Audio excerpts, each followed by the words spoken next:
अस्सलाम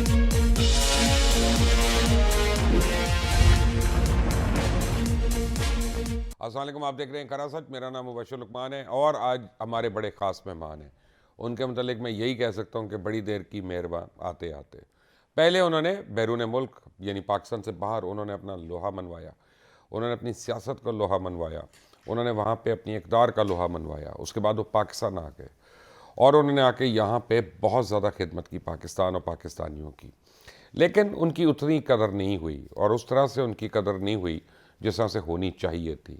ये एक अलग बात है कि उन्होंने पाकिस्तान में लोगों को पता है कि उन्होंने वाटर फिल्ट्रेशन प्लांट्स लगाए, लेकिन हकीकत में जिस एक्सपोर्ट्स का और जिस डॉलर का और रेमिटेंस का इमरान खान बार बार जिक्र करते हैं वो उस शख्स की मरहून मिन्नत है और उनकी वजह से है। और आज वो हुकूमत में नहीं है, लेकिन आज भी उनकी लॉबी जो है वो उसी तरह पाकिस्तान के लिए इफ़ेक्टिवली वहाँ पे काम कर रही है। चौधरी सरवर साहब, चौधरी मोहम्मद सरवर साहब किसी तारुफ के मोहताज नहीं है, साबिक गवर्नर पंजाब भी हैं और आजकल किसी पार्टी में नहीं है, लेकिन मैं प्रेडिक्शन कर सकता हूं कि ये किस पार्टी में जाएंगे। मुझे पता है, यानी मुझे आइडिया है, बड़ी अच्छी तरह आइडिया है। और अब मैं आपकी स्क्रीन पे भी एक नंबर दे रहा हूं, ये नंबर लिख लें 042-322-97422। आपको भी मैं मौका दूंगा कि थोड़ी देर के बाद आप चौधरी साहब से कोई सवाल कर सकते हैं, कोई बात पूछ सकते हैं। चौधरी साहब, जब हमने ये प्रोग्राम शुरू किया था ना, तो वो पहला सेगमेंट आपका हमने किया था और वो तकरीबन 1 साल हो गया। 3 जनवरी को पिछले साल हमने आपका पहला प्रोग्राम यहाँ पे ही किया था। आज आप दूसरी बार हमारे पास आए हैं, थैंक यू वेरी मच। मुझे ये बताएं कि पंजाब असेंबली की जो भी तफसील आएगी आप परेशान ना हो, मैं आपको बताता रहूँगा, लोगों को भी बताता रहूँगा जैसे ही बीच में से कोई डेवलपमेंट आती है। अभी तो खाने के लिए बैठे हुए हैं, वो खाबे खा रहे हैं वहाँ पर। अब देखते हैं कि किसका खाने में ज़्यादा असर है। इमरान खान से ये तो मुझे पता है आपकी मुलाकात कैसी हुई और किस तरह से हुई, और इमरान खान कितने डेस्परेट थे कि आपको किसी तरह पार्टी में लाया जाए, और उसके लिए उन्होंने कितने लोगों को कहा था लाया जाए। छोड़ने की क्या वजह बनी, वो वजह, एक वजह मुझे बताइएगा। देखिए मुबशर, एक तो आपका बहुत बहुत शुक्रिया जो आपने इंट्रोडक्शन करवाया है। यकीनी तौर पर इस वक्त पाकिस्तान जो है वो बहुत से बहरानों में उलझा हुआ है और मैं समझता हूँ कि इसकी बड़ी वजह जो है सियासी जमातों के दरमियान किसी भी बात पे इत्तफाक राय ना होना, उनका आपस में मिलकर ना बैठना, ये हमें सख्त मुश्किलात में डाल रहा है। तो मैं ये समझता हूँ, पहले तो मैं आपसे ये शेयर करना चाहता हूँ कि जब हम इलेक्शन लड़ते हैं और जो शख्स मेंबर ऑफ़ पार्लियामेंट का 500 वोट लेता है और जीतने वाला 30,000 वोट लेता है, तो हम उस बंदे की भी इज़्ज़त करते हैं जो 500 वोट लेके आया, कि हम समझते हैं कि 500 लोग तो हैं जो इस शख्स की तायीद कर रहे हैं, इसको सपोर्ट एतमाद कर रहे हैं।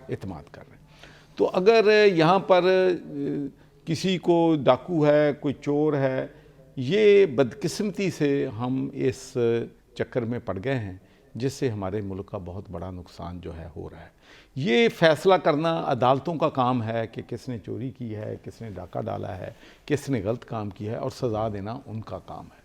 तो पहले तो मैं समझता हूँ कि अब भी मैं ये पैशनेट अपील करूँगा तमाम पॉलिटिकल पार्टीज़ के सरबराहों को कि मुल्क में चैलेंजेस हैं, देखिए इश्यूज़ हैं, उन सब को बैठकर हल जो है वो किया जा सकता है। मैं सिर्फ एक मिसाल देता हूँ, उसके बाद आपके सवाल का जवाब। सब लोग इस बात को मानते हैं कि जब सेनेट के इलेक्शन होते हैं तो उसमें मंडी लगती है। MPAs जो हैं वो सेनेट के इलेक्शन के लिए पैसे जो है लेते हैं, सारे नहीं लेते, 2-4 लोग भी करें तो बदनाम तो सारा अदारा हो जाता है।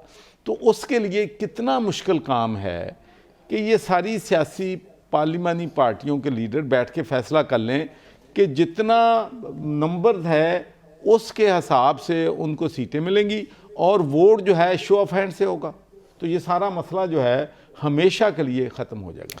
आपके उधर को मौका है आपका, आप उधर बार बार देखते, मैं तो इधर बैठा हूँ कि मैंने कहा कहीं वो बड़ी बेगम साहिबा की तरह आपके पास भी कोई है दाएं बाएं इधर बैठा हुआ है।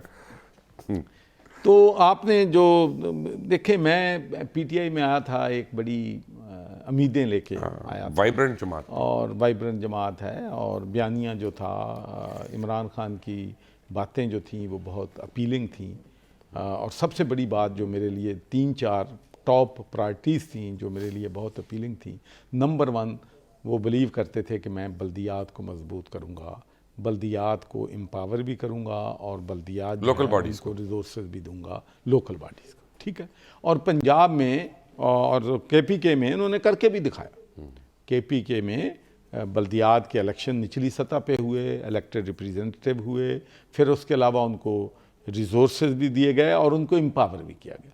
दूसरी बात जिससे मैं बहुत पंजाब में तो नहीं किया, मुतसर हुआ, मैं आता हूँ उस तरफ। दूसरी बात जो मुझे KPK ने मुतसर किया कि मुझे दरानी साहब जो वहाँ पर IG थे, मेरे बड़े अच्छे दोस्त थे, उन्होंने बताया कि चीफ मिनिस्टर जो है कभी किसी SHO या किसी SP की ट्रांसफ़र प्रमोशन पे कभी मुझे सिफारिश नहीं करते, पुलिस को हमने एम्पावर कर दिया है और हम फैसले करते हैं। तो मेरे जहन में ये बहुत एक अच्छी बात थी, अगरचे मैं गवर्नर था नून का, लेकिन जब मैंने देखा कि ये बहुत अच्छा काम है तो मैंने कहा कि इस पार्टी में हमें शामिल होना चाहिए। और एक तीसरी बात जो बड़ी अहम बात है, वो हमेशा ये कहते थे कि चीफ मिनिस्टर और प्राइम मिनिस्टर बादशाह नहीं होता, कि नून वाले जो हैं सारा पैसा जो है वो लगा लेते हैं लाहौर पे, तो हम जो हैं पैसा जो है आबादी और ज़रूरत के लिहाज से हर डिस्ट्रिक्ट में, तहसील में उसके मुताबिक लगाएंगे। लेकिन बदकिस्मती से अगर इन तीनों चीज़ों को लिया जाए, चौथी चलो सूबे की बात कर लो, I am very passionate about more provinces in Pakistan. मैं समझता हूँ कि देखें हमारा जो इंडिया की तरफ है वहाँ तीन वैसे एक कथा कलामी हो रही है। मेरे सवाल का जवाब आज ही मिलेगा ना इस प्रोग्राम में, कि इसका अगला प्रोग्राम करना इस पड़ेगा प्रोग्राम के आखिर तक में ठीक है। ऐसे सियासतदाना दे खेड़े सब समझ नहीं तो आते। वो सूबे जो हैं वो भी बदकिस्मती से वो भी हम डिलीवर जो है वो नहीं कर सके, पुलिस रिफॉर्म नहीं लग सके, बल्कि 3.5 साल हमने लोकल गवर्नमेंट के इलेक्शन नहीं कराए, उस पर कानून साजी नहीं कर। अब आपका ये सवाल कि क्यों राहें जो हैं जुदा हुई हैं, क्या पहली वजह वो पहली मतलब मैं आपको सच्ची बात बताता हूँ कि मैं तकरीबन 1 साल के बाद जो था मैं मायूस हो गया था। तो मैं नहीं समझता था कि बुज़दार साहब जो है, जो नया पाकिस्तान हम बनाने जा रहे हैं या जिसका हमने आवाम से वादा किया है कि हम इंसाफ का निज़ाम लाएंगे, हेल्थ को बेहतर करेंगे, एजुकेशन को बेहतर करेंगे, रिश्वत जो है उसको ख़त्म करेंगे। तो मेरा एनालिसिस था विदिन 1 ईयर कि रिश्वत भी बढ़ गई है, ट्रांसपेरेंसी नहीं है, और मैं नहीं समझता था कि बुज़दार में कैपेसिटी है या एबिलिटी है कि वो नया पाकिस्तान बना सकता है। तो उसके बाद से मैंने सोचना शुरू कर दिया था कि किस तरीके से अपनी देखें उससे कितनी जायदादें बना ली हैं। तो आखिर में क्या हुआ, वो आखिरी दिन वो इस्तीफ़े का इशू था। ये पूरी जो हमारे पंजाब के मिनिस्टर हैं वो ये समझते रहे कि मैं इस्तीफ़ा जेब में लेके फिरता रहा हूँ, हालांकि इस्तीफ़ा तो बनी गाला और या प्राइम मिनिस्टर हाउस में था। तो इससे भी एक इख्तलाफात की वजह बनी। तो वो जो आपने साइन किया था, क्या वो इलीगल साइन था? नहीं, मैं आपको थोड़ा सा उसमें बता दूं, मैंने बहुत दफ़ा बताया, मैं समझता हूं कि लोगों को हक़ाइक़ जो है उनका इल्म होना चाहिए। देखिए, इस्तीफ़ा जो बुज़दार साहब को देना चाहिए था वो गवर्नर को देना चाहिए था। बुज़दार साहब ने इस्तीफ़ा जो है वो प्राइम मिनिस्टर को दिया और प्राइम मिनिस्टर ने वो इस्तीफ़ा लेके वहाँ पर रख लिया, और मुझे इस्तीफ़ा जो है गवर्नर हाउस जो है वो नहीं पहुँचाया गया, और मुझे बल्कि कहा गया कि आपके पास आ भी जाए तो इसको आपने एक्सेप्ट नहीं करना। तो जाहिर है मैंने प्राइम मिनिस्टर की इंस्ट्रक्शन जो है उनको फॉलो करना था। मेरे पास 31 मार्च को इस्तीफ़ा पहुंचा है और मैंने 1 मार्च को जाके वो इस्तीफ़ा जो है 1 अप्रैल को वो इस्तीफ़ा एक्सेप्ट कर लिया। उसके बाद जो एग्रीमेंट हुआ वो इस बात पे हुआ कि परवेज़ खटक साहब ने एक कागज़ ले आए, उन्होंने कहा कि असम्बली का इजलास कल 11 बजे बुलाओ। तो मेरा मौक़िफ़ ये था कि देखें, अभी इस्तीफ़ा मैंने एक्सेप्ट किया है, इसके बाद प्रिंसिपल सेक्रेटरी के पास जाना है, फिर लॉ सेक्रेटरी के पास जाना है, लॉ सेक्रेटरी ने चीफ सेक्रेटरी के पास भेजना है, उसके बाद नोटिफिकेशन होनी है। जब तक नोटिफिकेशन नहीं होती चीफ मिनिस्टर की इस्तीफ़ा की, उस वक्त तक असम्बली का इजलास जो है वो नहीं बुलाया जा सकता। दूसरा ये है कि अगर आपने एक चीफ मिनिस्टर इलेक्ट करना है तो कम से कम 3 दिन का 5 दिन का नोटिस देना चाहिए, ताकि अगर कोई MPs जो हैं मुल्क से बाहर हैं, कोई दूसरी चीज़ है। जिस चीज़ के लिए अब ये कहते हैं, ये अब ये गवर्नर को कह रहे हैं कि उसने 72 घंटे क्यों दिए, ज़्यादा टाइम देना चाहिए था। मुझे कह रहे थे कि नहीं कल ही जो है इसका बुलाओ, लेकिन वो भी अंडर प्रोटेस्ट मैंने वो भी मैं समझता हूँ कि वो नहीं ऐसे होना चाहिए था, वो भी मैंने कर दिया। 04232297422 ये नंबर आपकी स्क्रीन पे आ रहा होगा, इस नंबर को देख लें। आप इस पे कॉल करके साबिक गवर्नर पंजाब जनाब चौधरी मोहम्मद सरवर साहब से सवाल कर सकते हैं। नंबर दोबारा आपकी स्क्रीन पे आ गया 04232297422। बुशरा बेगम की कितनी इंटरफेरेंस थी? देखिए मुबशर, मैं आपको बताऊं कि आपको मालूम है कि 8 महीने हो गए हैं मैं पार्टी से जुदा हूं, लेकिन मैंने कभी भी खातून अव्वल की और उससे ज़्यादा जो अहम पंजाब में कैरेक्टर थे उनका भी मैंने, गोगी का भी कभी जिक्र जो है नहीं किया। अगर आहसन गुज्जर की बात करें तो चलो नहीं, मैं आपसे ये नहीं पूछ रहा कि उनके जूते का साइज़ क्या है, मैं आपसे वो नहीं पूछ रहा। मैं पूछ रहा हूँ कि उनका अमल दखल कितना था, इंटरफेरेंस कितनी थी हुकूमत के अंदर। इंटरफेरेंस अगर मेरी भी हो तो वो लोगों का यानी हक है कि उनको पता चले। नहीं बशर, देखें जिन सवालात का देखें ना, मुझे सबसे क्योंकि मैंने खुद प्राइम मिनिस्टर हाउस में बुशरा बेगम की पर्चियाँ देखी हैं, इसे मैं उनका तो यकीन ही कह सकता हूँ। पंजाब में किस हद तक थी? देखें मुबशर, मैं तो ये कह सकता हूँ कि बदकिस्मती से गुड गवर्नेंस जो है वो नहीं थी। तो नून के ज़माने में एक बात मैं ज़रूर कहूँगा कि वहाँ पर सफारिश से भी काम चल जाता था और पैसे भी देने पड़ते थे, 2 काम करने पड़ते थे। तो लेकिन हमारे नए पाकिस्तान में सफारिश का कल्चर तो कम से कम ख़त्म कर दिया, सिर्फ कायदे आज़म का नोट जो है वो चलता था। तो यानी पैसे दे के सिफारिश भी करवानी पड़ती थी? नहीं, सिफारिश की फिर ज़रूरत नहीं थी, पैसे से ही होता था, से काम हो जाता। तो इसका मतलब है कि खातून अव्वल का नहीं, काफी मैं आपको ये देखें, आप मुबशर फराग होगी किसकी थी? मैंने ये एक मिनट, एहसन गुज्जर को कौन लाने वाला था? ठहरे एक मिनट, एहसन गुज्जर को कौन लाने वाला था? उस्मान बुजदार का इस्तिखारे पे नाम किसने निकाला था? मैंने तो नहीं किया था वो इस्तिखारा। चलो ये मुबशर, आप मीडिया के लोग हैं, आपके पास इंफॉर्मेशन हमसे ज़्यादा होती है, लेकिन मैं प्लीज़, आप पाकिस्तान के सबसे बड़े सूबे के गवर्नर थे और 2 दफ़ा आप रहे long serving governor. Are you telling me कि उस्मान बुजदार अपने ओन पे करप्शन करता रहा और उसको बचाने वाला कोई नहीं था? नहीं, खैर ये तो नहीं हो सकता। यानी वो आदमी जो इससे पहले सिर्फ एक तहसील नाजिम था, एक छोटी सी तहसील का, वहाँ से उठ के वज़ीर आला हाउस आता है और उसको ये नहीं पता होता कि ये टॉयलेट किस साइड पे है बाकायदा, ठीक है ना, और वो छत को रिमोट कंट्रोल से खोलता बंद करता रहता है कि ये खुलती है बंद होती है, वो ये हरकतें वो कर रहा है। उस वक्त वो करप्शन करे।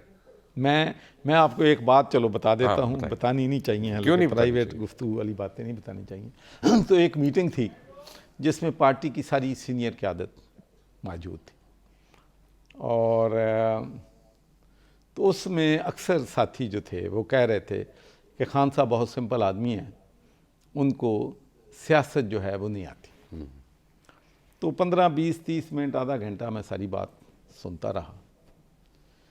तो मैंने कहा कि मुझे भाई ये बात बताओ कि एक मिडिल क्लास से बंदा अपना सफ़र शुरू करे, अपनी पार्टी बनाए और जगीरदार भी ना हो, इंडस्ट्रियलिस्ट भी ना हो, वो मुल्क का वज़ीर आज़म बन जाए, तो आप कहते हैं कि उसको सियासत नहीं आती। यार उसको सियासत हमसे आती है, तो इसलिए वो वज़ीर आज़म बना है। मैं नहीं बन गया, आप नहीं बन गए। तो फिर थोड़ी बात, फिर जब उन्होंने फिर शुरू किया ना, तो फिर मैंने एक बात कही, तो फिर मैं उससे मैं ज़रा आप नतीजा सारा निकालें। तो मैंने परवेज़ खटक से कहा, मैंने कहा परवेज़ खटक साहब, आप ने 2/3 मेजॉरिटी ली KPK में, आप जो है वज़ीर आला बनना चाहते थे। तो मैंने कहा अगर खान साहब की कुछ बातें मान लिया करते, कुछ ना मानते, तो फिर हमारा चांस भी बन जाता, लेकिन तुमने चीज़ें नहीं मानी तो फिर हमारे आगे भी आपने एक मसला कर दिया। तो मैंने कहा आप बनना चाहते थे, शाह महमूद कुरैशी भी आपको मालूम है कि चीफ मिनिस्टर बनना चाहते हैं, ठीक है। जहांगीर तरीन भी बनना चाहता था, अलीम खान भी बनना चाहता था, और सच्ची बात यह है कि मेरी भी ख्वाहिश थी। लेकिन मैंने उनसे कहा कि तुम कहते हो कि उनको सियासत नहीं आती, हम 5-6 को उसने ऐसे वापस कर दिया कि आपस में हम लड़ते रहे। बुज़दार साहब वो उधर ले आए, उधर वो ले आए अपना क्या नाम है उसका, महमूद खान को। तो भाई ये जो चीफ मिनिस्टर का ये जो फैसला था, मैं समझता हूँ कि ये ऐसी नहीं बात है कि किसी ये वजह से, क्योंकि बनी लेकिन मेरा अपना, चलो आपके पास ज़्यादा है, लेकिन मैं 5 दिन पहले मुझे बनी गाला में खुद इमरान खान ने कहा कि मैं चकवाल से यासिर को बनाना चाह रहा हूँ, लेकिन अभी इसका नाम आउट हाँ, नहीं। यासिर भी था, उम्मीदवार था, और सीरियस उस पे कंसिडरेशन हुई। लेकिन असल बात यह है कि शायद अगर मैं चीफ मिनिस्टर होता या जहांगीर होता, शाह महमूद होता, तो शायद हम इतनी ओबीडियंस जो है ना कर सकते जितनी। आप बुशरा की बात ना मानते, गोगी की ना मैं मानते, ये हसन की ना नहीं, मानते, मैं तो प्राइम मिनिस्टर को आप जवाब दे 25-25 हज़ार रुपया लेके कांस्टेबल्स की ट्रांसफर्स ना करते, भाईजान, आप 3 करोड़ रुपया लेके डीपीओ की ट्रांसफर ना बता करते। दूं कि मैं अगर प्राइम मिनिस्टर होता, अब अपना चीफ मिनिस्टर होता, तो ज़रूर मैं प्राइम मिनिस्टर की जो एडवाइस है लेता, लेकिन मैं जो है किसी और की एडवाइस नहीं लेता। यहाँ तो औरों की एडवाइस ही है ना जिसकी बात ये फिर आपको पता होगा, मैं तो रियली मेरे पास कोई ऑडियो सुनिए ना आपने। तोशा खाना की घड़ियाँ कौन भेज रहा है जुल्फी बुखारी को बेचने के लिए? तो वो प्राइम मिनिस्टर ने तो नहीं भेजी। देखिए, मैं आप जब खातून अव्वल नेशनल एक्सचेकर के साथ अगर वो उसको अपने हाथ में लेंगी और उस फैसला करेंगी, तो फिर मैं या कोई भी वो सवाल पूछने के अहल होंगे। इसका जवाब मैं सिर्फ ये दूंगा कि जो अच्छी बात है ना, अगर दुश्मन भी करे तो उस पर अमल करना चाहिए। तो मैंने ये एक वीडियो देखी है, और उसके बाद मैंने फिर इंडिया के बहुत से जो सीनियर लोग हैं उनसे कंफर्म भी किया है कि ये सवाल किसी ने तोशा खाने के बारे में नरेंद्र मोदी से किया था, और नरेंद्र मोदी का जवाब ये था कि जब तोशा खाने में चीज़ें आनी शुरू हुई, मेरे पास आती थी वो बहुत महंगी चांदी की, सोने की तलवारें होती थीं, और चीज़ें महंगी गिफ्ट आते थे, तो मैं तोशा खाना में जमा करवा देता। लेकिन तोशा खाना में वो जगह न रही, तो फिर वो मेरे पास आए, क्या कहता, मेरा भी जी चाहता था कि कुछ उठा के मैं घर लेके जाऊं, लेकिन मैंने ये फ़ैसला किया कि मैं ये सारी चीज़ें ऑक्शन किया करूंगा हर चंद महीनों के बाद, और सारा पैसा जो है गर्ल्स एजुकेशन पे जाएगा। तो मैं समझता हूं कि हमारे लीडरों को भी दुश्मन से भी सीखना चाहिए। एक हैदराबाद से कॉलर है हमारे साथ, तारिक मुस्तफ़ा साहब। तारिक साहब, अस्सलाम वालेकुम। वालेकुम अस्सलाम। जनाब तारिक भाई, क्या कहेंगे आप गवर्नर पंजाब, साबिक गवर्नर पंजाब चौधरी सरवर साहब को? मैं जनाब गवर्नर पंजाब, साबिक गवर्नर पंजाब चौधरी साहब से यही कहना चाहूँगा। वालेकुम सलाम जनाब आली जी, अस्सलाम वालेकुम। मुबशर लुकमान साहब, मैं आपके तवस्सुल से, असल में आपने अपने टीवी की आवाज़ ऊंची की हुई है, उसको बंद कर लें, वो एको आ रही है आपको। साबिक गवर्नर पंजाब जनाब चौधरी मोहम्मद सरवर साहब से यही कहना चाहूँगा कि आप जैसे लोगों की हमारे यहाँ गुंजाइश नहीं है। हमारे मुल्क में आप जैसे लोगों की गुंजाइश बाकी नहीं रही है, और आप जैसे बोले जी। तो अब ये देखें ना कि आप जिस तरह लिहाज कर रहे हैं, और वो नाम जिनको बार बार उजागर किया जा रहा था मुख्तलिफ मौक़ों पे, आप उनको जो है दबाने की कोशिश कर रहे हैं। तो ऐसे जो है बाअखलाक बुलंद किरदार लोगों की हमारे यहाँ कहाँ गुंजाइश है सियासत में? हमारी सियासत को बहुत शुक्रिया। बात खत्म करने दें उनको, जुमला एक रह गया, हो गया। तारिक भाई, थैंक यू वेरी मच, बहुत आपने इंपॉर्टेंट बात की है तारिक साहब। मैं दिल से उनकी एग्रीमेंट में हूँ। बहुत मेहरबानी जी उनकी। देखें मुबशर, मैं आपको बताता हूँ कि बहुत से लोग मुझे ये बात कहते हैं कि तुमने यार बड़ी कुर्बानी दी कि तुमने अपनी नेशनलिटी सरेंडर कर दी। मुबशर, मैं आपको ईमानदारी से कहता हूँ कि सबसे मुश्किल काम मेरे लिए 2 हैं। एक ये है कि जिन लोगों के साथ मैंने ज़िंदगी गुजारी, और जब वहाँ पर किसी दोस्त की फौतगी होती है और उन ख़ानदानों के साथ मैं उस मुश्किल वक़्त में नहीं बैठ सकता, तो ये मुझे बड़ी तकलीफ़ ऑब्वियसली। और दूसरी, मेरे ग्रैंड चिल्ड्रन जो हैं वो जब भी मैं जाता हूँ कहते हैं अब्बू क्या कर रहे हो, आप इधर क्यों नहीं आते, आप हमारे साथ क्यों नहीं वक्त गुजारते। अंग्रेजी में कहते होंगे। अंग्रेजी में हाँ जी।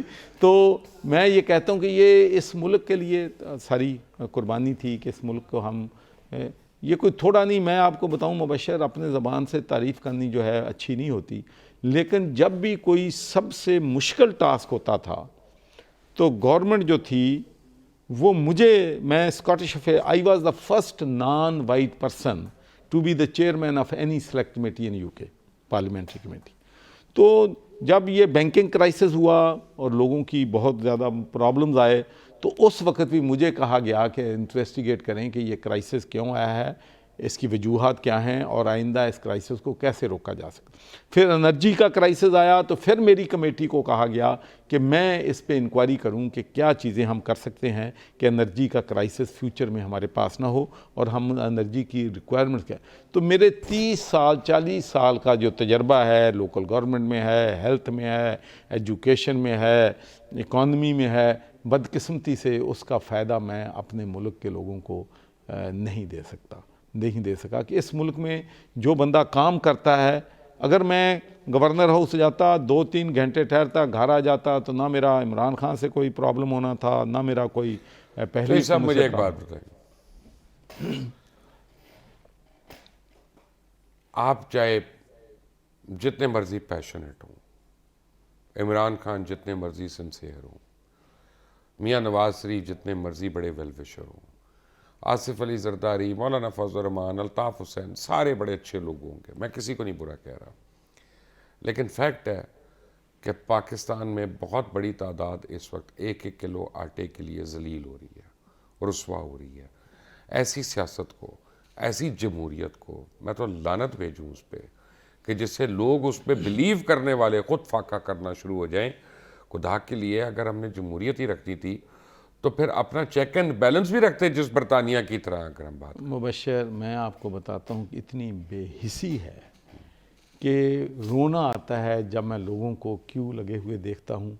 और एक औरत जो है वो पुकार रही थी कि मेरे बच्चे 2 दिन से भूखे हैं, खुदा के लिए मुझे आटा दे दो। हम अब ब्लेम गेम में हैं। अच्छा, ये हमारा अवाम को भी मैं आपको बताऊँ, सियासतदान उसी वक्त बना सकते हैं अवाम को बेवकूफ़ जब वो बेवकूफ़ बनने के लिए तैयार हों। असल बात ये है कि ये आपस में लड़के अपनी नाकामियों को छुपाते हैं। इनसे बजाय इसके कि इसको गाली गलौज करने से इनसे पूछा जाए कि भाई पहली हुकूमत जो थी उन्होंने क्या डिलीवर किया, जो पीटीआई की 3.5 साल हुकूमत रही है उन्होंने क्या किया। अब जो है मरकज़ी हुकूमत कह रही है कि आटे की ज़िम्मेदारी सूबाई हुकूमत की है, सूबाई कह रही है ये मरकज़ की है। तो इस इशू पे भी आपस में ये कम्युनिकेट करने के लिए तैयार नहीं है। सबसे बड़ी बात यह है कि मुल्क फिर दहशतगर्दी की लपेट में है, उस पर भी सब जो है हम लोग बदकिस्मती से मीडिया भी बात नहीं कर रहा उस पर, कोई भी नहीं कर। उमर रशीद साहब हमारे साथ हैं लाहौर से। उमर, अस्सलाम वालेकुम। वालेकुम सलाम। मुबशिर साहब, मैं बात करूंगा, मैं आपसे बात करूंगा, मैं चौधरी सरवर साहब के बारे में एक बात करूंगा कि इन जैसे ये यूके रिटर्न थे, वहाँ पे असम्बली में भी थे, लेकिन हम यहाँ देखते हैं इनको ये बहुत बेस लेवल पे आके ऐसी बात करते हैं, बड़ी देसी लेवल से, कि हम सब को साथ मिला के हमें समझ आती है इनकी बात की। लेकिन हर सियासी जमात का ये अलमिया क्यों है कि इन जैसे लोगों को वो गवर्नर जैसे एक आईनी जगह पर रखते हैं जहाँ पे ये कुछ कर नहीं पाते। हम पहले भी देखते थे कि ये पानी के लिए, साफ पानी के लिए और इस तरह की चीजों के लिए बोलते थे नून लीग में। उसके बाद यहाँ पर आए इस जैसे बंदे को उन्होंने गवर्नर लगा दिया जिसकी कोई इस तरह से पावर नहीं होती। मेरा मुबशिर साहब, मैं इमरान खान के हम सपोर्ट में आए, सियासत में आए, हम अपनी फैमिलीज के साथ उनके जलसों में जाते थे, लेकिन इस सारे पता नहीं हम ये सोचते हैं कि वो टाइम जो था, हम लोग कुछ उम्मीद थी हमारी इमरान खान की वजह से, चलो हम एक उम्मीद में जी रहे थे, लेकिन अब इमरान खान के दौर के बाद हम जो डिसअपॉइंट हुए हैं वो इतनी ये पेनफुल बात। और मेरा आपसे ये सवाल है कि अभी चौधरी सरवर साहब भी यहाँ बैठे हुए हैं, ये ऐसा क्यों हो रहा है कि जब भी कोई सियासतदान, अब हर एक के ज़मीर जाग गए हैं, हर कोई ये कहता है मुझे पहले ये हो गया था, ढेर सारे लोग निकल आए हैं। ये ऐसे क्यों होता है कि जब सारे पोजीशन से उतर जाते हैं उस वक्त ये सारी बातें लोगों को ख्याल आती हैं? इतनी डिसअपॉइंटमेंट है, इतना मैं मतलब आई एम गेटिंग इमोशनल। लेकिन ये ऐसा क्यों है कि अब जब खत्म हो गया, मैं आपको एक बात बताऊं, टेक योर टाइम, आपको कोई नहीं काटेगा, कोई नहीं रोकेगा, आप खुलकर बात करें, आप अच्छी बात कर रहे हैं। मुबश्शिर साहब, हम लोग 2010 में मेरी फैमिली यूके में थी। मेरा चांस था मेरा वहाँ पे यूके में जाने का। मुझे दुबई में जाने के लिए मुझे इतनी अच्छी ऑफर्स थी। हम इस उम्मीद में जीते थे कि ये पाकिस्तान में कुछ होगा, एक उम्मीद के साथ उम्मीद होगा। इमरान खान पे उम्मीद हमें थी। इमरान खान आया, इमरान खान चला गया। उसके बाद वो जो हमारी उम्मीद टूट गई है ना, जिसकी वजह से हम पाकिस्तान जो पैट्रियोटिक थे, इमरान खान नाकाम हुआ, सिर्फ नाकाम नहीं हुआ, हमारा जो पैट्रियोटिक मन था वो सारा खत्म हो गया। सबसे बड़ा जो बदकिस्मती है वो ये है। उमर शीख, हम थैंक यू जैसे वेरी लोगों मच। उमर थैंक यू बेटा, उमर। बहुत शुक्रिया। मेरे बेटों की उम्र आपको के इसलिए सुना। मैं आपको काट तो रहा हूँ। मैं कोशिश करता हूँ आपको इसकी वजह जो है मुबश्शिर, जो मैंने जो दिल से बोल रहा है बच्चा, 10 आप देखें साल उसकी आवाज़ में आंसू समझ आ रहे हैं। 10 साल का अपनी सियासत का मैं निचोड़ निकालता हूँ कि मेरे नबी हजूर सल्लल्लाहु अलैहि वसल्लम, जिनके लिए अल्लाह ताला फरमाते हैं कि मैंने ज़मीन, आसमान, चाँद, सितारे, ये कायनात उनके लिए पैदा की। बेशक। मुझे ये बताएं कि क्या वो मुशावरत नहीं करते थे? जंग बदर हो, जंग ओहद हो, जंग खंदक हो, या कोई और इश्यूज़ हों, तो उनकी एक मुशावरती कौंसल थी, उससे मुशावरत करके शूरा थी। शूरा थी। लेकिन हमारा अलमिया ये है कि हमारे मुल्क में शख्सियत परस्ती इतनी हो गई है और लीडरों के कद इतने बड़े हैं कि बाकी दूसरे लोग जो हैं उनके सामने सच्ची बात जो है वो भी करने के लिए तैयार जो है वो मैं जब करता था तो मुझे बाहर कर दिया ना। जी, जो भी करता है उसके साथ ऐसा ही होता है। देख लें, मैं आपको ये बात बड़े वसूख से कहता हूँ कि इमरान खान साहब का पूरा बयानिया हर जगह बिक रहा है। वो सही कहें, वो गलत कहें, वो जायज़ कहें, वो लोग नाजायज़ मान रहे हैं कहें। उनकी बात। कोई किसी को डाकू कहें, फिर उसको ईमानदार बना दें। किसी ज़माने में नैब जो थी वो वॉशिंग मशीन से लोगों को धो के पाक साफ़ सुथरा कर देती थी। अब खान साहब के सिर्फ एक बयान से हो जाता है। इतना उनका बयानिया जो है चल रहा है। लेकिन एक बात मैं कहता हूँ कि एक उनका बयानिया 3.5 साल जब भी वो लाहौर आते थे तो आकर उस्मान बुज़दार की तारीफ़ें करते थे। वो कहते थे कि उस्मान बुज़दार बड़ा ज़बरदस्त काम कर रहा है, इतना चीफ मिनिस्टर अच्छा नहीं देखा है। लेकिन उनका ये बयानिया ना अवाम में बिका है, ना उनका बयानिया पीटीआई के वर्कर्स में बिका है, और ना वो बयानिया पीटीआई की लीडरशिप में बिका है। लेकिन उन्होंने बाकी सारी गलतियां मान ली हैं, लेकिन ये नहीं मानी है। आप भी अपने रिश्ते सही रखते हैं ना, किसी को मुर्शद समझ ले तो शायद आप वज़ीर आला बन जाते।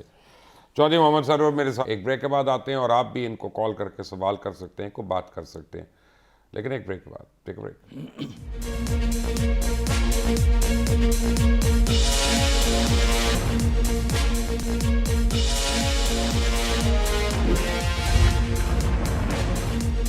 Welcome back from the break. और चौधरी मोहम्मद सरवर मेरे साथ ही हैं। आप भी उनसे सवाल कर सकते हैं, को बात कर सकते हैं इस फ़ोन नंबर पे जो आपकी स्क्रीन पे है। खालिद महमूद शेखुपुरा से मेरे साथ हैं। जी खालिद साहब, अस्सलाम वालेकुम।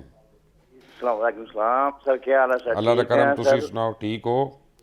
जी सर, मेरा सर सवाल है सरवर साहब नाल कि अपना ਇਹ ਏਡੇ ਮੁਦੱਬਰ ਤੇ ਮਾਸ਼ਾਅੱਲਾ ਏਡੇ ਅੱਛੇ ਇਨਸਾਨ ਨੇ, ਤੇ ਇਹਨਾਂ ਨੂੰ ਚਾਹੀਦਾ ਖੁੱਲ ਕੇ ਆਪਣਾ ਸਿਆਸਤ ਜਨਾਬ ਕਰਨ, ਤਾਂ ਕਿ ਬੈਗ ਜਿਸ ਦਿਨ ਦੀ ਇਹਨਾਂ ਗਵਰਨਰਸ਼ਿਪ ਤੋਂ ਹਟੇ ਨੇ, ਮੇਰਾ ਖਿਆਲ ਪਹਿਲੀ ਦਫਾ ਹੀ ਦੇਖੇ ਨਹੀਂ, ਇੱਕ ਦਫਾ ਅੱਗੇ ਦੇਖੇ ਨੇ, ਤੇ ਇਹਨਾਂ ਨੂੰ ਚਾਹੀਦਾ ਕਿ ਆਪਣਾ ਖੁੱਲ ਕੇ ਸਿਆਸਤ ਕਰਨ ਤੇ ਕੌਮ ਦੀ ਖਿਦਮਤ ਕਰਨ।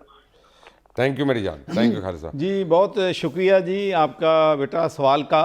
मैं सिर्फ आपको बता दूं कि चूँकि वो फ्लड्स आ गए थे जिसकी वजह से बहुत ज़्यादा नुकसान हुआ था, और अल्लाह की मदद से हमने अपने भाइयों के लिए लाखों राशन पैक पहुँचाए जहाँ ज़रूरतमंद एरियाज़ थे, मेडिकल कैंप लगाए, टेंट लगाए। तो ये 6 महीने में बिहाइंड द सीन जो है बहुत ज़्यादा मसरूफियत थी ये सैलाब के विक्टिम्स की। तो इंशाल्लाह अब बिल्कुल खालिद टीवी पे आ साहब ने रहे जो हैं, सवाल इंशाल्लाह किया है आएंगे खालिद ना, साहब। शेखुपुरा से खालिद साहब ने सवाल किया, बड़ा सिंपल है। वो कहते हैं कि सानू दसो हुन की करो, उन करूँ की वो दसो सानू, उन सियासत केड़ी है। अब दोस्तों से मुशावरत, असल में प्रॉब्लम कर ली ना मुशावरत 6 महीने आपने। मुबश्शर प्रॉब्लम ये है कि कोई लीडर भी सच्ची बात भी सुनने के लिए तैयार नहीं है, तो हम जैसे लोग जाएं तो जाएं कहाँ? अच्छा, बिलावल साहब तो सुन रहे हैं इस वक्त आपकी बात, जरदारी साहब भी सुन रहे हैं। नहीं, मैं वैसे पूछ रहा हूँ। लेकिन हाँ, मैं ये कह सकता हूँ कि कंपैरेटिवली एक तो ये है कि उन्होंने मुझे जरदारी साहब से मेरी 2 दफ़ा फ़ोन पे उन्होंने बात की है, और उन्होंने GSP प्लस के हवाले से बात की कि आपकी शुक्रिया अदा किया शुक्रिया होगा। अदा किया, तो ये अच्छी बात है। उनमें थोड़ी सी मेच्योरिटी जो है, चूँकि जब पार्टियां बनती हैं मारें खा के बनती है ना, तो चौधरी शुजात से भी होगी बात आपकी? चौधरी शुजात बहुत अच्छे इंसान हैं, मैं तो उनको बहुत पार्टी कौन सी ज्वाइन कर रही है? ये अभी मुबशर अब मेरे कान में बता देना जब प्रोग्राम मैं खत्म हो आपको कि बता आपकी रहा क्या हूँ, मुझे राय क्यों लग रहा है कि आपको बिलावल साहब ज़्यादा अच्छे लगते हैं। है। अच्छा, पता नहीं, मैंने कोई, मेरा ख्याल इंटरव्यू में तो ऐसी बात नहीं की, तो प्राइवेट भी हमारी इस बारे में बात ही नहीं हुई। गल है कि चाय पिए इकट्ठे, कोई इस्तिखारा करता है किसी को, अल्लाह आपे ही अपना शुनगुन कर देता है, अल्लाह की मर्जी। नहीं नहीं, मैं समझता हूँ कि इसमें कोई शक नहीं कि कल जो था माशाल्लाह पाकिस्तान के लिए अच्छा दिन था। $10 बिलियन के करीब जो है वो वहाँ पर माशाल्लाह सैलाब ज़दगान के लिए कमिटमेंट्स हुई हैं। और दूसरा, वैसे भी मेरा चूँकि बेनज़ीर भुट्टो साहबा से बहुत ज़्यादा ताल्लुक़ था जब वो एग्ज़ाइल में थी, तो उनकी फैमिली से तो मेरे ताल्लुकात बहुत दरीना है। अब वो दरीना ताल्लुकात मज़ीद मुस्तहकम होने जा रहे हैं। ये पता नहीं अभी नहीं आप नहीं, prediction मुझे कर सकते फीलिंग हैं, क्यों हो रही है लेकिन ये सारी बार बार? बस आप भी शायद नजूमी बन गए होंगे अब।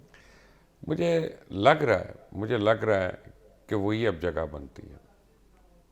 चलो देखते हैं इंशाल्लाह।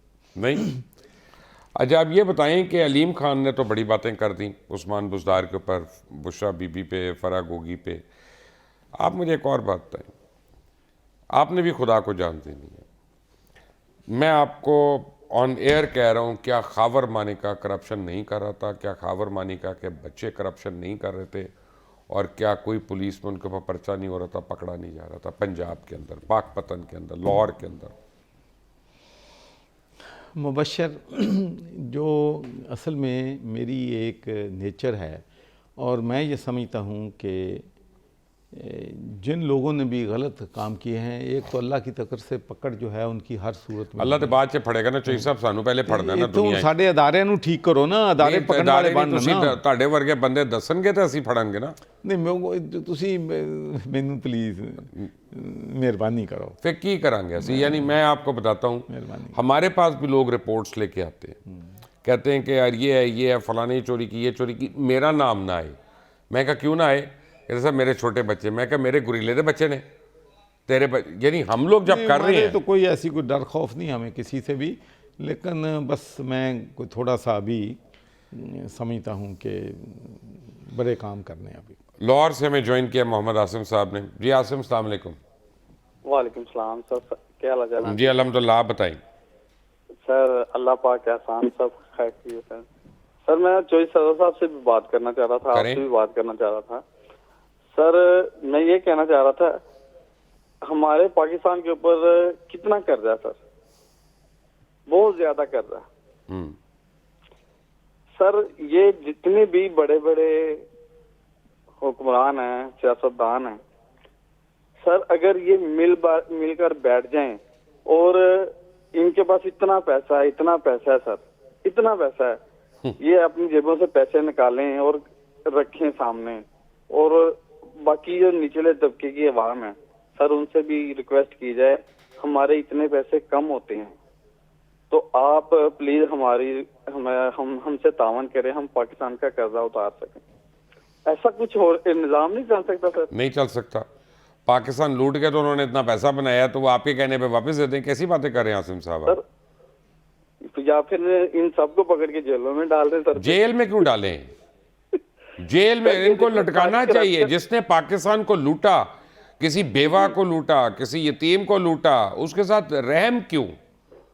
जी सर, ये बात बिल्कुल ठीक है आपकी, बिल्कुल ठीक है सर। ये इन्होंने जो पैसा कमाया यहीं से कमाया, बिल्कुल यहीं से कमाया। अब बासिम थैंक यू। इसका मैं एक सवाल, जैली सवाल कर लूँ चौधरी साहब से, ताकि आप भी सुनिएगा। Thank you for your call. हमारे prime minister house, governor houses, हमारे commissioner houses, DPO houses, DCO houses, इन सारों को अगर हम बेच दें ना, म्यो गार्डन्स, GOR, तो कम से कम $20-25 बिलियन इकट्ठा हो जाएगा। क्यों हम टके के लिए हाथ फैला के मांग रहे हैं? ज़्यादा हो जाएगा। चलो, जो हमारी जो इस वक्त वैल्यूएशन है प्रॉपर्टीज़ की, देखना ये गवर्नर हाउस है, मैं इस चीज़ के हक में तो नहीं था कि इसको डिमॉलिश कर दो या यहाँ यूनिवर्सिटी बना दो, लेकिन 76 एकड़ जगह है और 76 एकड़ में से सिर्फ 4 एकड़ जो है आप गवर्नर हाउस वाली जगह रख लें, 6 एकड़ रख लें, 70 एकड़ से मिनी दुबई यहाँ बन सकता है। तो ये ऐसी बात नहीं है। लेकिन मैं आपको बताता हूँ कि बरतानिया में जिस मुल्क की हम मिसालें देते हैं, वहाँ कोई कमिश्नर हाउस नहीं है, डीसी हाउस नहीं है, डीपीओ हाउस नहीं है, कमिश्नर हाउस नहीं है। वो अपनी गाड़ी पे आते हैं, अपनी गाड़ी पे वापस आते हैं। 10 डाउनिंग स्ट्रीट भी एक कनाल का ही है, बस बहुत छोटी जगह है। तो हमारे ही जब तक देखें, मैं आपको एक बात बताता हूँ जो मेरे ख्याल में सबसे बड़ा हमारा इशू बन गया है कि हमने अपने रवैये जो हैं उसको बड़ेपन वाले, शान शौकत वाले रवैये अपना लिए। गांधी जी ने 1947 में जब कांग्रेस की हुकूमत बनी तो उसने अपने वज़ीरों को कहा कि मैं चाहता हूं कि अपनी ज़िंदगी में सादगी इख्तियार करो। उसने कहा कि मैं रामचंद्र और कृष्ण जी का आपको मिसाल नहीं दूंगा क्योंकि वो तारीखी हस्तियां नहीं हैं, लेकिन मैं मजबूर हूं आपको मिसाल देने के लिए अबू बकर की और रज़ियल्लाहु अन्हु की और उमर रज़ियल्लाहु अन्हु की कि आप उन वाली सादगी अपनाएं। वो इतनी बड़ी एम्पायर के मालिक थे लेकिन उनकी ज़िंदगियां फ़कीराना थी। तो भाई जब तक हम, अब तो सूरत हाल ये है कि हम एक गाड़ी में निकलता है, एक पॉलिटिशियन एमपी निकलता है, एमएनए निकलता है, 6 गाड़ियाँ उसके दिल की हैं, मजहबी रहनुमा निकलता है, वो निकलता है, शादियों पे करोड़ों रुपया एक शादी पे हमारा खर्च होता है। और हमारी सूरत हाल ये है कि हम कहते हैं कि मुल्क ठीक हो जाएगा, हमारी एक्सपोर्ट 30 बिलियन है, इंपोर्ट $80 बिलियन है, हमारा इलेक्ट्रिसिटी का सर्कुलर 3000 अरब है। ख्याल में चौधरी साहब, आपके ज़ाती ख्याल में मियाँ नवाज शरीफ, इमरान खान, यूसुफ रज़ा गिलानी और परवेज़ मुशर्रफ, इन चारों में से कौन बेहतर हुक्मरान था पाकिस्तान का, आपकी ज़ाती राय में? मैं आपको ये तो नहीं कहूँगा कौन बेहतर था, लेकिन I am very sorry to say कि जो हमारी डिक्टेटरशिप्स थी उनकी जो हुकूमतें थीं वो ज़्यादा उन्होंने डिलीवर किया है दैन डेमोक्रेटिक गवर्नमेंट। सो मुशर्रफ बेहतर थे? नहीं, मैं तो और क्या कह रहे हैं? ने गलतियां भी की हैं और फाइन, लेकिन इन्होंने कम का ब्लंडर किए हैं बाकियों ने। कौन सी? इमरान खान ने कोई गलती नहीं की? नहीं, सभी ने गलतियां की हैं। अच्छा, इमरान खान और नवाज शरीफ में बेहतर वजीर आजम कौन? यार अब मेरा यार मैं सवाल पूछ रही हूं, मेरा मतलब है कि दोनों नहीं बहुत अजीम। कोई अपना सियासत करनी है, पूछते बोलो ना, पूछते करो। तो फिर आप कहेंगे, आप पूछते हैं कि मैंने पहले वो नून छोड़ी, अब फिर इमरान को छोड़ा, अब मैं क्या कहूँ उनके बारे में? नहीं, मैं उन दोनों का कंपैरिजन पूछ रहा हूँ। कंपैरिजन आप करें ना। नहीं, आपके ख्याल में इमरान खान बेहतर? आप दोनों के गवर्नर रहे हैं ना, आप नवाज शरीफ साहब के भी गवर्नर रहे हैं, इमरान खान साहब के भी रहे, मैं तो नहीं रहा। देखें जी, हर इंसान में अल्लाह ताला ने खूबियां भी दी हैं। अच्छा चले, करप्शन किस दौर में ज़्यादा हुई है? मैं पंजाब का कह सकता हूँ। पंजाब, हाँ, पंजाब का कह सकता। मैं समझता हूँ कि शहबाज शरीफ के दौर में भी मैं गवर्नर रहा हूँ, बुज़दार के दौर में भी रहा हूँ।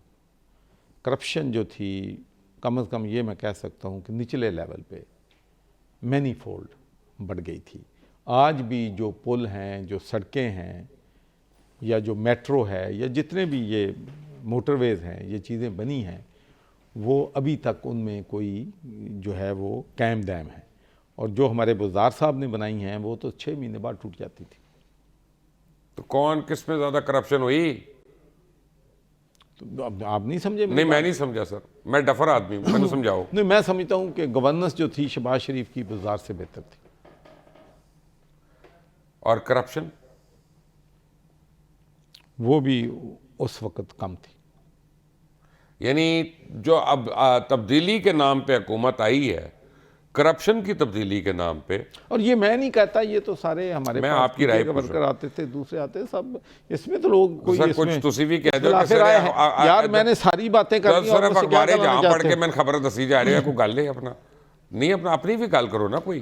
नहीं मैं अपनी ਹੁਣ ਤੁਸੀਂ ਕੀ ਚਾਹੁੰਦੇ ਹੋ ਮੈਨੂੰ मैं चाहना कि ਤੁਸੀਂ ਆਵਾਮ ਮੈਨੂੰ ਨੂੰ ਮੇਰੀ ਤੁਸੀਂ educate ਚਾਹੁੰਦੇ ਹੋ ਕਿ ਮੈਂ ਵੀ ਜਿਹੜੇ अच्छा मुझे ਮੈਂ ਗਾਲੀ ਗਲੋਚ अब मैं आपको बुरा बताता ਭਲਾ हूं। नहीं मैं आपको ਸਿਆਸਤ बताता ਤੋਂ ਮੈਂ ਤਾਂ ਲੋਕਾਂ ਨੂੰ ਚਾਹੁੰਦਾ ਕਿ ਇਹਨਾਂ ਨੂੰ ਇਕੱਠੇ ਕਰਾਂ मैं आपको बताता ਇਹਨਾਂ ਨੂੰ हूं, ਮੈਂ नहीं हो सकते। ਇੱਕ ਹੁੰਦਾ ਨਾ ਕਹਿੰਦੇ ਨੇ ਮੁਆਸ਼ੀ ਸਾਡਾ ਹੋਣਾ ਚਾਹੀਦਾ ये सब नहीं हो सकते। ਤੇ ਇਹਨਾਂ ਨੂੰ ਮੈਂ ਤਾਂ ਕਹਿੰਦਾ नहीं हो ਅਖਲਾਕੀਆਤ सकते। ਤੇ ਇਹਨਾਂ ਨੂੰ ਇਕੱਠੇ ਕਰਨਾ नहीं हो ਚਾਹੀਦਾ सकते। ਤੁਹਾਡੇ ਲੋਕਾਂ ਨੂੰ ਪਾर्ट प्ले करना मेरी चाहिए एक कि बात भाई सुनो। एक लिमिट तक मेरी आप एक बात बात करें सुनो। जातियात पे ना जाएं। मेरी एक अर्ज सुन लें आप, लोगों को आप वोट देना, मैं उनको क्या कहूं कि किस तरह से कैंडिडेट चूज करें, किसको चूज करें। मैं आपको क्यों मैं नहीं आप मुझे तारीफें ना बताएं, नहीं मैं बताता हूँ आप मुझे पार्टी बताएं किसको मैं सपोर्ट करूं। मैं आपको बताऊं पहली बात तो ये आप करें कि अवाम इतने अब विजिलेंट हैं कि उनको हर एक को पता है कि मेरा एमपीए पैसे लेता है नहीं लेता, मेरा एमएनए पैसे लेता है नहीं लेता, मिनिस्टर लेता है नहीं लेता। इसलिए मैं कहता हूँ, मैं आपको एक बात बताऊं, जो लोग समझते हैं पीटीआई के कि हम 2/3 मेजॉरिटी लेके आएंगे। नहीं एक मिनट, एक सवाल का जवाब। करप्शन हो रही थी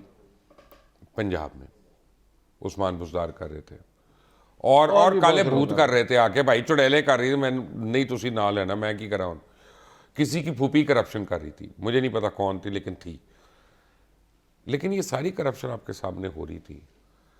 कभी तो आपने इमरान खान को एज अ प्राइम मिनिस्टर बताया होगा ना कि इमरान तुम्हारे सूबे में ये करप्शन हो रही है, गंद हो रहा है। मैं आपको ये बात बताना चाहता हूँ कि मैंने बिल्कुल ये बात कही कि सर 800 अरब रुपया पंजाब हुकूमत का डेवलपमेंट बजट है और पंजाब की पूरी सड़कें, सीवरेज सिस्टम, हर जगह गंदगी के ढेर लगे हुए हैं, हर चीज़ तबाह हो गई है। अगर ये पैसा 100% ईमानदारी के साथ लग जाए तो पीटीआई जो है किसी सूरत में अगला इलेक्शन जो है वो नहीं हार सकती है। वो कहते हैं क्यों? मैंने कहा जी करप्शन हो रही है, करप्शन से नुकसान हो रहा है, तो और यही कर सकते। उन्होंने क्या कहा? नहीं वो करप्शन को तो कभी नहीं उन्होंने मेरे सामने कहा कि करप्शन को सपोर्ट करना चाहिए या कोई करप्शन को इनकरेज लिए करना है, लेकिन एक्शन नहीं होता था। तो फिर आपको क्या सबक मिला कि इमरान खान करप्शन को कुछ नहीं कहेगा? नहीं देखें, मैं समझता हूँ कि वो बैलेंस, चेक एंड बैलेंस लोगों के बारे में, मेरे बारे में तो बड़ी उन्होंने करते थे चेक एंड बैलेंस हमेशा। इवन अमेरिका तक करते थे कि गया हूँ वहाँ मैंने क्या किया है, तो बाकी भी इन्फॉर्मेशन उनके पास जाती होगी। नहीं वो जाती थी लेकिन एक्शन नहीं ले रहे थे। जब चीनी माफिया की भी बात आई, जब उनको पता चला कि उनकी काबीना में कई अफराद हैं जो चीनी के अपना उसमें जिम्मेदार हैं, एफआईए ने रिपोर्ट नहीं दी, वो तो उन्होंने इंक्वायरी कंडक्ट करवाई और ये सारा तो बंद भी कर दी ना। वो तो सिर्फ जेकेटी को सबक सिखाना था ना, बाकी सबको तो छोड़ दिया। और उन्होंने कौम के आगे कहा था मैं खुद कर रहा हूँ ये इंक्वायरी। इस बीआरटी की इंक्वायरी कोर्ट में नहीं जाने दी उन्होंने, एफआईए का नहीं करने दी। याद करें वो नहीं करनी तो अब ये कर लें भाई। नहीं एक सेकंड, मैं कुछ और कह रहा हूँ। तो मुझे उससे ये लग रहा है कि इमरान खान खुद उस करप्शन का बेनिफिशरी थे, हिस्सेदार थे। बरल जी मैं इस पे कमेंट नहीं करूँगा। मैं क्या, मुझे समझ नहीं आई। मैं कहा मैं कमेंट नहीं करूँगा। नहीं करें, मुझे सिर्फ ये बता दें कि अगर कोई मुझे कहता है कि चौधरी सरवर ने यहाँ से एक पेन उठा के गाड़ी में ले गए अपनी, तो मैं कहता हूँ नहीं मैंने नहीं पूछना उनको, या मैं नहीं पूछता उनको, ना फ़ोन करके पूछता हूँ कि जी वो PNN का नहीं, ये तो जिम्मेदारी देखे मैं आपको बताऊँ, अगर देखो ना, अगर मेरा बिजनेस है तो इमरान ने गैर जिम्मेदारी दिखाई। Government is a business. नहीं एक मिनट, इमरान ने गैर जिम्मेदारी दिखाई। I think he should have been more cautious or So he was irresponsible. बहरहाल मैं समझता नहीं हूँ मैं चौधरी साहब बिल्कुल क्लियर देखिए वर्ड एक मैं क्लियर वर्ड में बता दूं, right person for the right job जो है ना, ही डिड नॉट मैं एक मुझे जवाब दे लें। अगर आप right person for the right job की थ्योरी अपना लें ना, तो फिर बहुत सी मुश्किलात जो हैं हल हो जाती हैं। और मैं एग्जांपल देता हूं, मुझे एक बात सुने, एक मिनट ठहरे। आपने बताया उसको करप्शन हो रही है, अलीम खान ने बताया, मुबशर लुकमान ने बताया, मोहसिन बेग ने बताया, जनरल बाजवा ने बताया, जनरल आसिम नसीर ने बताया, पूरी ISI ने बताया, पूरी MI ने बताया। और अगर वो एक्शन नहीं ले रहे, लेना चाहिए था। इसका मतलब है वो हिस्सेदार है ना। ये तो नहीं मैंने देखा कोई उनको हिस्सा देते हुए या लेते हुए। नहीं, लेकिन और मतलब क्या है? उनको एक्शन लेना चौधरी चाहिए। साहब, अगर मैं आपको कंप्लेंट कर रहा हूँ कि आपके स्टाफ में फलां फलां बंदा चोर है और आप अगर उस पर एक्शन नहीं लेते, इंक्वायरी भी नहीं करते, तो मैं यही समझूंगा ना कि आप हिस्सेदार हैं। तो क्या मैं गलत समझूंगा?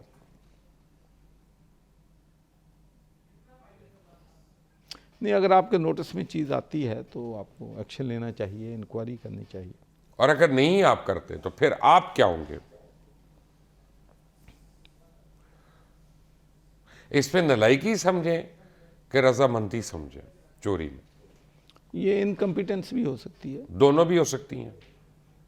ये आप बेहतर जानते होंगे। ये मैं बेहतर जानता हूं। तो ओहदे आप लोग रखते हैं, जानता मैं हूं। कोई मीडिया को ज़्यादा नोटिस करता है ना। मीडिया की करता है? मरिंडा पी के आंदा है की करता है मीडिया? जब अलीम खान से फराह गोगी ने इंटरव्यू लिया था सीनियर वजीर बनने के लिए, तो आपसे भी तो किसी ने लिया होगा। नहीं, मेरा किसी ने इंटरव्यू नहीं लिया। मुझे तो ज़बरदस्ती उन्होंने बनाया गवर्नर, मेरा इंटरव्यू क्या लेना था? आप नहीं बनना चाह रहे थे? मैं कहता शौक था, मैं तो सेनेटर था, मैं तो बहुत खुश था। और मैं आपको बता दूं कि मेरी ख्वाहिश क्या थी। सीएम? मैं नहीं, चलो सीएम तो नहीं, एमपीए का इलेक्शन ही नहीं लड़ा। किसी ने बता दिया था कि आपने नहीं बनना, तो किसने बताया था? शाह महमूद की तरह आप भी हार जाएंगे। किसने बताया था? बस किसी ने बता फोन आया था जिसने मरहूम आमिर लियाकत को फोन किया था? कोई मेहरबान थे जिन्होंने यानी कहा आप कि मुझे ये ना- कह रहे हैं ना- ना कि शौक करें। एक मिनट, आपने खुदा को जान देनी है, बंदे को तो नहीं नहीं, देनी? खुदा को जान देनी, मैंने बता दिया कि मुझे Right, बता आप दिया मुझे गया इसका था मतलब कि है- आपको इलेक्शन जो है क्या हार जाएंगे आप ना। आप हार जाएंगे, ये आपको जनरल फैज हमीद ने कहा? नहीं, मैं नहीं बताता नहीं, आप किसी ने। किसको? आप मुझे, मैं आपसे पूछा यार, मैं नहीं डर रहा, आप क्यों डर रहे हैं? नहीं, मैं बिल्कुल नहीं नाजरीन, बताऊंगा। ये जनरल फैज हमीद जो रिटायर हो चुके हैं, उन्होंने चौधरी सरवर को कहा तुसी इलेक्शन नहीं लड़ना, तानू नहीं जितन देंगे। नहीं, मैं देखें ये मुबशर मुझे उन्होंने नहीं चौधरी कहा। साहब अपना नहीं, सच बोले, मुबशर सच। देखें मुबशर, मैं आपको बताऊं कि मेरे इल्म में था। मैंने फिर कहा कि चलो मैं सेनेट में हूं, और दूसरा मेरा ये था, मेरी ख्वाहिश ये थी कि देखें एनर्जी के बारे में मैंने बहुत ज़्यादा काम किया था यूके में, तो मैं ये समझता था यानी कि इसका एनर्जी मतलब है पाकिस्तान का कि सबसे बड़ा एक चैलेंज। मिनट ठहर जाए चौधरी साहब, एनर्जी मेरी भी डाउन हुई हुई है। जिताने और हराने का काम कोई और कर रहा था, आवाम नहीं कर रही थी। ये नहीं मुझे पता, मैं क्यों जाऊँ यार किस चीज़ का पता है? दसो मैनू बस तक कराया कि नहीं इधरों गार्डन टाउन तक, वो पता है? यही पता होना है ना आपको, जब मैं आपसे सवाल पूछ रहा हूँ और आप मुझे बता नहीं रहे। नहीं, आप मेरा ख्याल शाह महमूद साहब से पूछ लेना, उनको हारने का शाह महमूद से क्या पूछूं? एमपी का इलेक्शन हारे हैं ना वो, उनसे पूछ लें। वो तो जहांगीर तरीन को ब्लेम करते हैं। ये वो तो नहीं, कहते हैं उन्होंने मुझे कहा है, उन्होंने अच्छा, मेरे तो नहीं कहा। कि उन्होंने मुझे कहा था कि जहांगीर तरीन ने पैसे लगाए थे और मुझे हरवाया वहाँ पे, he didn't want me to come over there. अच्छा, आप किसका कह रहे हैं कि कौन लड़वाता था और कौन हरवाता था? पता नहीं, मेरे इल्म में नहीं है किसने हराया। मैं तो सिर्फ ये जानता सर जी को आपको इस्तिखारे पे शाह तो नहीं महमूद आपको आया साहब ना? अपसेट थे कि मुझे हरवा दिया गया। आपको और मैं किसने कहा इसलिए- कि तुम इलेक्शन ना लड़ना?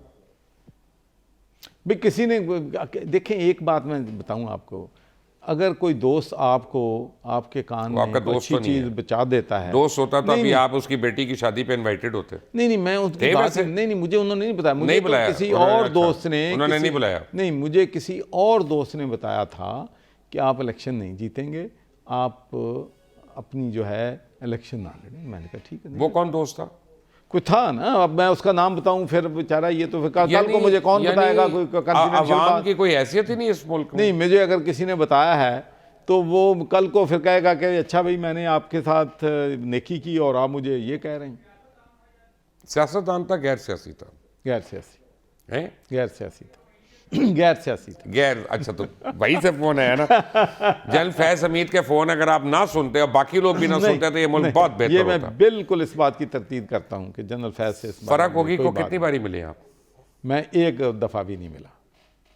अगर वो अभी सामने आ जाए तो आप नहीं पहचान सकते उनको? रोज़ टेलीविजन पे होती है, मैं ना पहचानूंगा। अच्छा, तो फोन पे तो बात हुई है ना? फ़ोन पे भी नहीं। अभी किसके जहाज से पैसे लेके गई हैं? देखना, ये ऐसी चीज़ें आप कर रहे हैं मुबशर, जो मुझे कोई इल्म नहीं है। जहाज एक हाउसिंग टाइकून का था ना, ये तो पता है ना आपको? जहाज़ तो कई टके उनके नहीं, पास। एक जिस पे वो गई थी। अगर इमरान खान करप्ट ना होता, चलें लास्ट क्वेश्चन, मेरे पास आधा मिनट है सिर्फ। इमरान खान अगर करप्ट ना होता और आप सारे उस करप्शन का हिस्सा ना होते चौधरी मोहम्मद सरवर साहब, तो जो बरतानिया से रकम मिली थी नेशनल क्राइम एजेंसी के थ्रू 150 मिलियन पाउंड की, वो आप लोगों ने लिफाफे में डाल के मलिक रियाज को क्यों दे दी?